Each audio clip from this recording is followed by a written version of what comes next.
सोचिए, जमीन के नीचे छुपी एक ऐसी ताकत जो अचानक फूटकर पूरी दुनिया की तकदीर बदल दे। 1859 में एक शख्स ने इसे तलाश किया और उस दिन के बाद दुनिया कभी वैसी न रही। 27 अगस्त 1859 को एक शख्स को कहा गया, हार मान लो, घर चले जाओ। मगर उसने हार न मानी और जमीन से निकलने वाला एक फव्वारा दुनिया की सबसे कीमती दौलत बन गया। आखिर क्यों दुनिया की ताकत, जंगें और मईशत सब एक ही चीज के गिर्द घूमती है? ये कहानी है सयाह सोना की, जिसने इंसानी तारीख का रुख बदल दिया।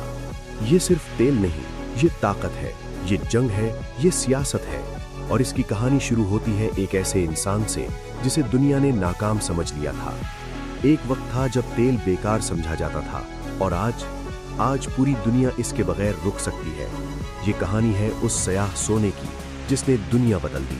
तेल की दरियाफ्त, सयाह सोना, दुनिया की सबसे कीमती शय कैसे बना?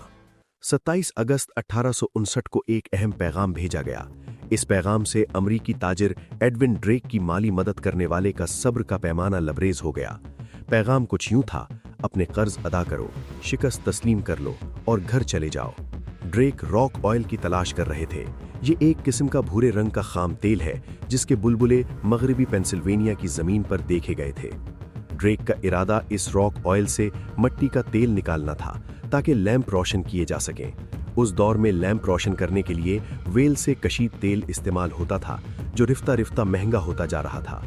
बहरहाल पैगाम मौसूल होने से पहले ही एक खुदाई के दौरान तेल मिल गया और जब वो तेल निकला तो उसका जोर इस कदर था कि उसका फव्वारा जमीन से 21 मीटर की बुलंदी तक पहुंच रहा था।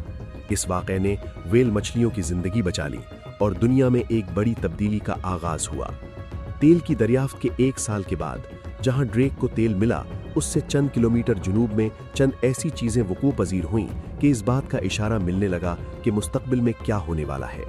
न्यूयॉर्क टाइम्स की एक रिपोर्ट के मुताबिक जब सन 1864 में पेंसिल्वेनिया के शहर पिट होल में तेल की दरियाफ्त हुई, उस वक्त वहां दर्जनों मील के दायरे में 50 आफात भी आबाद नहीं थे। लेकिन तेल की दरियाफ्त के एक साल के अंदर ही पिट होल शहर में 10,000 अफराद रिहाइश पजीर हो गए। 50 होटल, मुल्क के मसरूफ तरीन डाकखाने में से एक पोस्ट ऑफिस, 2 टेलीग्राम स्टेशन और दर्जनों कहब खाने खुल गए। बदले हुए हालात में वहां चंद लोग रईस हो गए, लेकिन पिट होल एक हकीकी इक्तिसादी शहर की दीगर जरूरी शराइत पर पूरा नहीं उतरता था। नतीजा ये निकला कि एक साल के अंदर पिट होल की चमक मांद पड़ गई। पिट होल की तेल पर मुनहसिर मईशत जोर नहीं पकड़ सकी, ताहम तेली के लिए हमारी प्यास बढ़ती और मजीद बढ़ती चली गई। अब सूरत हाल ऐसी हो चुकी है कि ये कहा जा सकता है कि दुनिया की मईशत तेल से तर है और ये दुनिया की तवानाई की 1/3 तलब को पूरा करती है। ये कोयले से ज्यादा है और जौहरी तवानाई, पन बिजली और गैर रिवायती तवानाई के जराए की मुश्तरका सलाहियत से दुगनी है। तेल और गैस तवानाई की हमारी तलब का 1/4 हिस्सा पूरा करते हैं। इतना ही नहीं, ये प्लास्टिक के शोबे को भी खाम माल मुहैया करता है। इसके अलावा ट्रांसपोर्ट का शोबा भी था।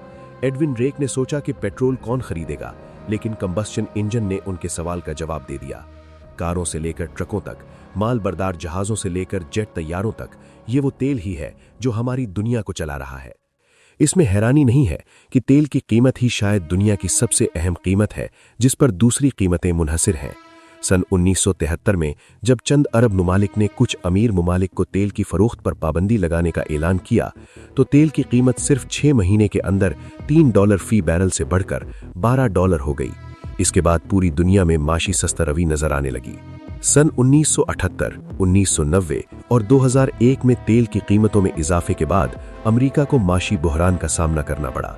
कुछ माइशत माहिरीन का ख्याल है कि तेल की कीमतों में रिकॉर्ड इजाफा ही 2008 के आलमी माशी बहरान का सबब था, जबकि इसके लिए बैंकिंग के बहरान को जिम्मेदार ठहराया गया था। जैसे जैसे तेल की कीमत बढ़ती है, मईशतें भी इसी रास्ते को अपनाती हैं।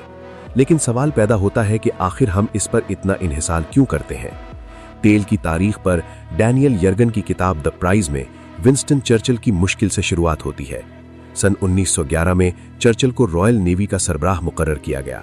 ये उन चंद इब्तिदाई फैसलों में से एक था जिसका मकसद ये जानना था कि आया सल्तनत बरतानिया वेल्स के कोयले, महफूज ज़खायर या दूर दराज फारिस मौजूदा ईरान के तेल से चलने वाले नए जंगी जहाज़ों के साथ फैलती हुई जर्मनी के चैलेंज का मुकाबला कर पाएगी। इस किस्म के इन गैर महफूज जराए पर कोई किस तरह एतमाद कर सकता है, क्योंकि तेल से चलने वाले जंगी जहाज जल्दी में बनाए गए थे और इसमें कम लोगों की जरूरत थी। इसके साथ जंगी जहाज में असलहा और गोला बारूद ले जाने की ज्यादा सलाहियत थी। अप्रैल सन 1912 में चर्चिल का फैसला इसी मंतिक का आकाश था कि तेल पर हमारा ज्यादा इन्हिसार है, और इसके बाद से ही आलमी सियासत का रुख बदला। चर्चिल के फैसले के बाद बरतानवी खजाने ने BP ब्रिटिश पेट्रोलियम की पेशरो एंग्लो पारिस ऑयल कंपनी में ज्यादातर हिस्सा खरीद लिया। सन 1951 में ईरान की हुकूमत ने इसको कौमी तेल कंपनी बना दिया। अंग्रेजों ने एहतजाज किया, ये हमारी कंपनी है। ईरान ने जवाब दिया, ये हमारा तेल है। और फिर मुस्तकबिल में भी पूरी दुनिया में इसी बहस को दोहराया गया। कुछ मुमालिक ने तेल के शोबे में बहुत उम्दा कारकर्दगी दिखाई। सऊदी अरब तेल के बड़े ज़खायर की बदौलत रुए ज़मीन के अमीर तरीन मुमालिक में से एक है। इसकी सरकारी मलकियती तेल कंपनी सऊदी अरामको अमरीकी कंपनी एप्पल, गूगल या अमेज़न से कहीं ज्यादा मालियत की है। अरामको दुनिया की सबसे मुनाफाबख्श तेल कंपनी है, जिसे हाल ही में ड्रोन हमलों का निशाना बनाया गया था। इससे तेल की कीमतें बहुत बढ़ सकती हैं। ताहम कोई भी मुल्क जापान या जर्मनी की तरह सऊदी अरब की पेचीदा मईशत के बारे में उलझन में नहीं रहेगा। शायद ये बहुत बड़े पैमाने पर पिट होल की तरह कुछ ज्यादा ही है। इराक से लेकर ईरान और वेनेजुएला से लेकर नाइजीरिया तक तेल से मालामाल मुमालिक ने इस दरियाफ्त के लिए शुक्रिया अदा किया, लेकिन माइशत माहिरीन इसे तेल की लानत कहते हैं। सन 1960 के इवाले में वेनेजुएला के वजीर पेट्रोलियम जुआन पाब्लो पेरेज अल्फोंसो ने इसकी वजाहत की थी। उन्होंने 1975 में कहा था, ये शैतान का पाखाना है और हम शैतान के पाखाने में गर्क हैं। तेल पर इतना मसला क्यों है? इसे बरामद करने से आपकी करेंसी की कदर बढ़ जाती है और इस मुल्क में तेल के अलावा हर चीज महंगी हो सकती है। इसका मतलब यह है कि मैन्युफैक्चरिंग या पेचीदा मसनूआत की सनतों की तरक्की मुश्किल हो सकती है। तारीखी तौर पर बहुत से सियासतदानों ने अपने और अपने इत्तेहादी ममालिक के लिए तेल की इजारादारी कायम करने की कोशिश की है। आमरीयत गैर मामूली बात नहीं है। कुछ के लिए पैसा है, लेकिन इससे मईशत कमजोर होती है। इसीलिए हम उम्मीद करते हैं कि तेल के बजाय कुछ और इस्तेमाल करें। मौसमियाती तब्दीली वाज़ेह तौर पर मजीद एक मसला है, लेकिन तेल बैटरियों की जगह लिए बैठा है। इसकी वजह यह है कि चलती मशीनों के लिए इसका अपना तवानाई का जरिया और हल्का होना चाहिए। 1 किलोग्राम पेट्रोल में इतनी ही तवानाई होती है जितनी 60 किलोग्राम बैटरी में, और इस्तेमाल के बाद इसके खत्म होने की सहूलत भी होती है। लेकिन अफसोस कि खाली बैटरियां भी इतनी ही भारी होती हैं जितनी भरी हुई बैटरियां। इलेक्ट्रिक कारें आखिरकार टूटने लगी हैं। बिजली जंबो तैयारे मुश्किल चैलेंज है। एक वक्त था जब ऐसा लगता था कि तेल की कीमत काबू से बाहर हो जाएगी। इसे पीक ऑयल कहा जाता था। इसने तेजी से कीमतों में इजाफे का काम किया और हमें एक साफ और काबिल तजदीद मईशत की तरफ बढ़ने की तरगीब दी। ताहम हकीकत यह है कि आज तेल की जितनी खपत है उससे कहीं ज्यादा जल्दी इसे दरियाफ्त किया जा रहा है। ये हाइड्रोलिक फ्रैक्चरिंग या फ्रैकिंग की तेज रफ्तार तरक्की का हिस्सा है। ये एक मुतनाज़े अमल है जिसमें तेल और गैस को छोड़ने के लिए पानी, रेत और कीमियाई मादे को ज्यादा कुव्वत से जमीन में पंप किया जाता है। इस तरह दुनिया में तेल की दरियाफ्त हुई। अगर आपको हमारी वीडियोस अच्छी लगती हैं तो चैनल को सब्सक्राइब कीजिए और फेसबुक पेज को फॉलो कीजिए।